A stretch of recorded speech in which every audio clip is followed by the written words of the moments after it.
Military families got paid today amid the government shutdown, but what about the next paycheck? A powerful journey through the LGBTQ past at City Hall. It's one of San Diego's most glamorous weekends. Tonight, we take you to the red carpet of the opening night festivities of the San Diego International Film Festival. With gold prices soaring, I'm getting a taste of the Old West as we pan for gold in Julian. Why Governor Newsom vetoed a bill to ban the sale and use of some products known to have so-called forever chemicals. The San Diego Miles for Melanoma 5K is this Saturday. Our invitation and life-saving message for you. CBS 8 News Live at 6 starts right now. It is day 15 of the government shutdown, and after some uncertainty, all active duty service members did receive their paychecks today. But there are warnings from Washington that this fix is only temporary. Good evening and thanks for joining us. I'm Marcella Lee. Hi everyone, I'm Stephanie Simmons in tonight for Carlo. CBS 8's Alex Cheney talked with the CEO of the San Diego Military Advisory Council, a nonprofit that helps support military families. He joins us now live with more on this. Alex. Yeah, you know, Stephanie, this is some great relief coming for all those military families, as this has been a big conversation over the last few weeks during that government shutdown. I did speak to a couple local military advocacy groups today. They said while it's great they got paid today, the future payments are still in doubt. We've seen a lot of worries and anxiety amongst, if anyone was going to get paid or not. Payday arrived today for active duty service members. But the director for Blue Star Families San Diego says the stress continues for military families. Military spouses are concerned of, whether that paycheck is going to get there or not. Are they going to have the money to feed their family? The bills still need to be paid. So the anxiety is high in these military families. Today, if it weren't for the bold leadership. House Speaker Mike Johnson said in a press conference today, the White House granted active duty U.S. troops temporary relief by rerouting some existing Pentagon funds. They'll get their check, thankfully, because President Trump has shown strong leadership.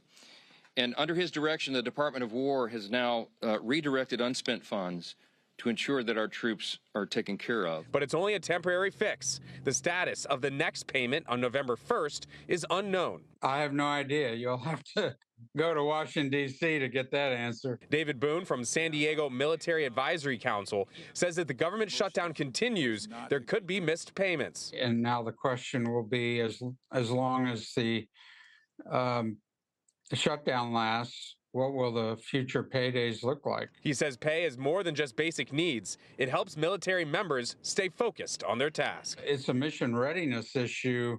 If you're on a ship in the Red Sea and your wife and 3 kids aren't getting money, it's kind of hard to focus on your job.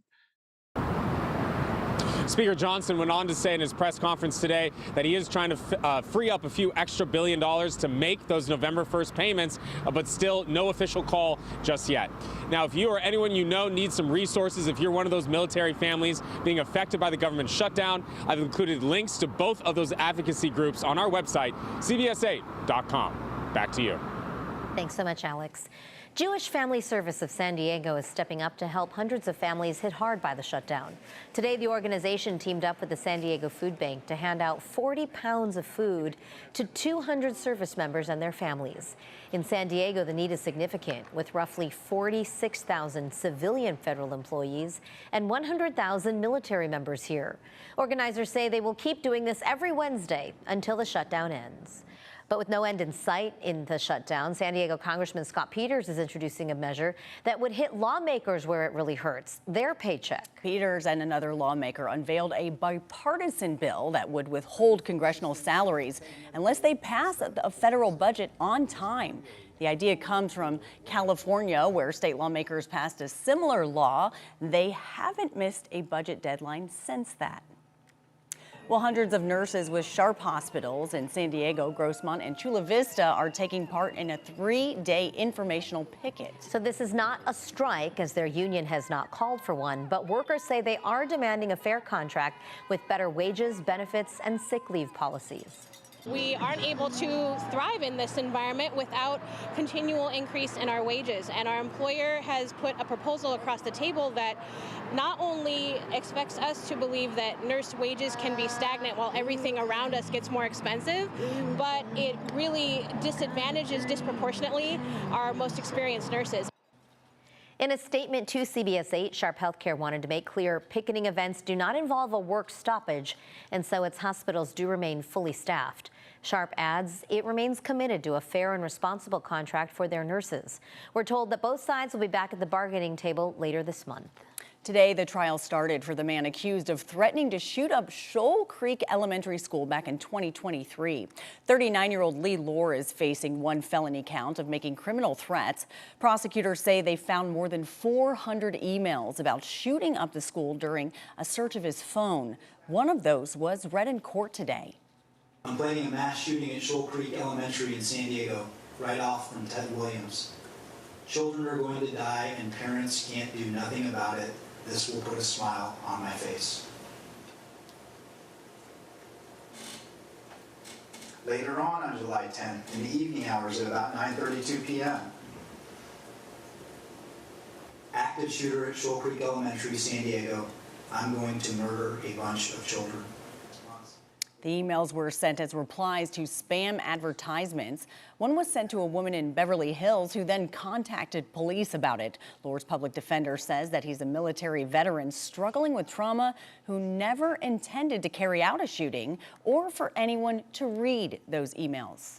Well, after years of complaints from neighbors, a homeless encampment in Lemon Grove has been cleared. The city partnered with the Regional Task Force on Homelessness and the state to clear the encampment. It is the first of many they plan to target right along that 94 corridor as part of a grant that dedicates $8.4 million toward encampment resolution. Lemon Grove Mayor Allison Snow says the funds are also being used to provide housing and resources for people living in those encampments. The real secret to being able to really truly resolve homelessness is to provide people housing and the services they need. You can't have just housing and you can't just have services, and that's what we did here. The mayor hopes that strategy will keep people from returning to the streets, but many neighbors tell us they are cautiously optimistic, worried the encampment could be back within weeks.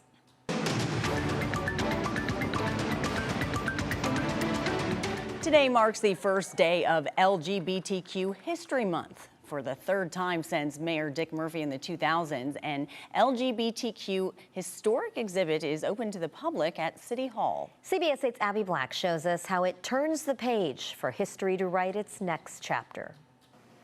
During LGBTQ History Month, San Diego City Hall is showcasing the powerful journey through triumph, struggle, and celebration.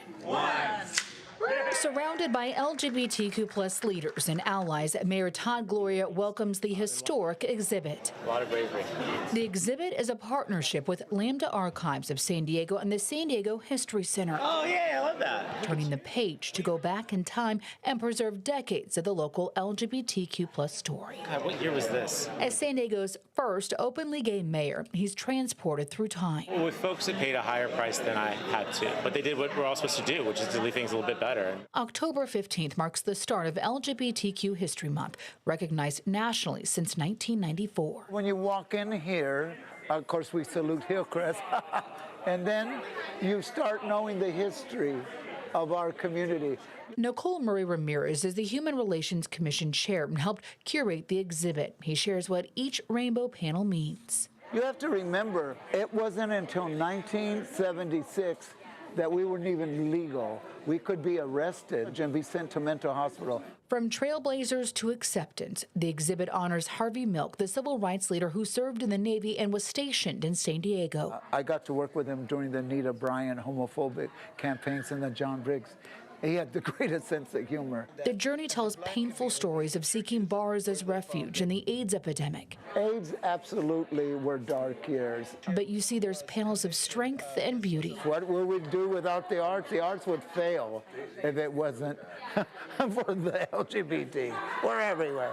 And it celebrates San Diego as the first city to create an LGBTQ+ cultural district in Hillcrest. So it's really amazing to me to be in a city that has this for our community. The exhibit is free and open weekdays through November 5th in City Hall's lobby. We have been in the fabric of the San Diego community and city and history. Each panel turns another page, preserving the past for future generations. I hope they understand that we've been here since the beginning of time. In downtown, Abby Black, CBS 8.